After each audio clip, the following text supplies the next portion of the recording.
সহযোগিতা নিয়ে আমাদের সিলেট মেট্রো, এসএমপি এবং সিলেট মেট্রো এবং সিআইডি আমরা যৌথ অভিযান করে তাকে রাত 4টা বাজে তাকে গ্রেপ্তার করতে সক্ষম হই।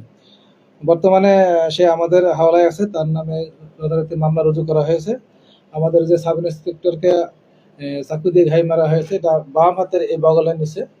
তো ওসমানী মেডিকেল কলেজে উনি এখানে চিকিৎসাধীন আছেন, সেখানে অস্ত্রোপচার হয়েছে। আশা করি উনি সুস্থ হয়ে যাবেন। ডাক্তারদের সাথে আমরা কথা বলেছি, আমরা সবার সাথে যোগাযোগ রাখছি। আমি নিজেও 2বার সেখানে আমি গিয়েছি। ডাক্তাররা বলেছেন আরও 2-1 দিন তাকে অবজারভেশনে রাখতে হবে, তারপরে বলা যাবে। তবে সার্বিক দিক বিবেচনায় যেটা আমরা বুঝতে পেরেছি বা আমরা আমাদের টাচ দিয়েছেন, উনি সুস্থ হয়ে যাবেন। আশা করি অন্য কোথাও ওনাকে স্থানান্তর করতে হবে না। আর এই যে আসামি আছে তাকে আমরা জিজ্ঞাসাবাদ করতেছি। তার নামে শুধু এটাই না, তার নামে আরো একাধিক মামলা আছে। আপনারা জানেন আমাদের একটা সোর্স আছে সরকারি সিডিএমএস, সেখানে আমরা সার্চ দিয়ে দেখলাম তার নামে আরো 6টি ফৌজদারি মামলা আছে, সেটাও আমরা খতিয়ে দেখতেছি। এবং তার সঙ্গে তার পকেটে একটা অফিসিয়াল আইডি কার্ড, একটা কার্ড পাওয়া গেছে, সেখানে নিষিদ্ধ ঘোষিত ছাত্রলীগের সংগঠন, সেই সংগঠনের কেন্দ্রীয় সদস্য ছিল সে। তার সে কার্ড পাওয়া গেছে, সেগুলো আমরা বিষয়ে খতিয়ে দেখছি। যেহেতু তার নামে সিডিএমএস এর 6টি মামলা আছে বা এই একটা মামলা আছে, তার মানে আমরা ধরে নিতে পারি সে প্রফেশনাল অফেন্ডার। তার সাথে আমি কথা বলেছি, তার কথা, বাচন ভঙ্গি, চলন বলন দেখে আমি বুঝতে পারি, আমি ক্রিমিনোলজি নিজে পিএইচডি করেছি, আমি বুঝতে পারি একজন আসামি বা সন্ত্রাসীর চোখ এবং তার চলন বলন কথা দেখলে সে কোন দিকে বলে আমি বুঝতে পারি, বোঝা যায় সে একজন প্রফেশনাল অফেন্ডার। তাকে আমরা আইনের আওতায় নিয়ে আসছি এবং আমাদের হাওলায় আছে, জিজ্ঞাসাবাদ চলছে।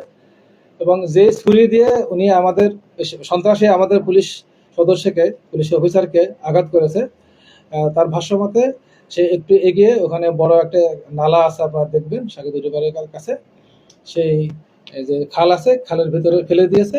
সেটা উদ্ধারের জন্য আমরা আমাদের প্রচেষ্টা অব্যাহত রেখেছি ও আশা করি সেটা উদ্ধার করতে পারবো। আমি নিজেও সেই জায়গায় ভিজিট করে এসেছি, সিসি ফুটেজ আমি দেখেছি, আমরা সেগুলো সংগ্রহ করব।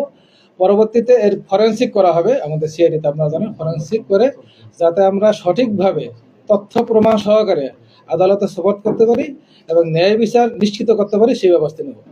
একটা বিষয় বলতে চাই, সাংবাদিক ভাইয়েরা, আপনারা তাদের বিবেক, আপনারা দেখবেন আইন শৃঙ্খলা এই ধরনের ন্যাক্কারজনক হামলা কোনোভাবেই বরদাস্ত করা হবে না, সেটা বাংলাদেশে যেখানে হোক না কেন।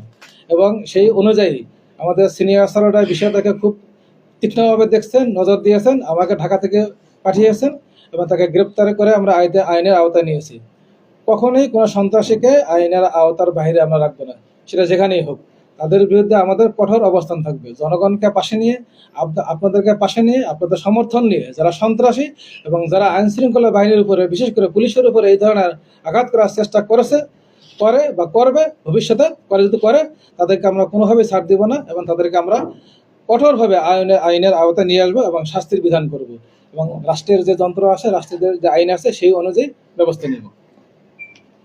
বর্তমানে আমাদের যে পেশেন্ট, আমাদের অফিসার, উনি সুস্থ আছেন, ভালো আছেন, তার জন্য আপনারা দোয়া করবেন।